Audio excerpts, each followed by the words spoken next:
Dalawang major infrastructure project na matagal ding inaabangan ng mga motorista at residente ang kasalukuyang isinagsagawa na ng Department of Public Works and Highways o DPWH Region 3. Kasalukuyan ng ginagawa ng ahensya ang mga paghahanda para sa pagpapatuloy ng construction ng Santo Cristo Flyover sa Angeles City.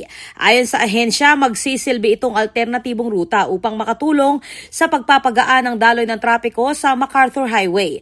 Matatanda ang personal na ininspeksyon ni Secretary Vince Dizon ang proyekto nitong January 30 at iniutos ang buong pagpopondo nito sa ilalim ng direktiba ng Pangulo upang mapabilis ang implementasyon. Samantala, sinimulan na rin ng DPWH ang Phase 2 ng construction ng Tulaok Overpass Bridge sa San Simon matapos itong matenga sa loob ng 2 taon. Ayon sa ahensya, naantala ang proyekto dahil sa relocation ng mga linya ng kuryente ng mga electric utility company.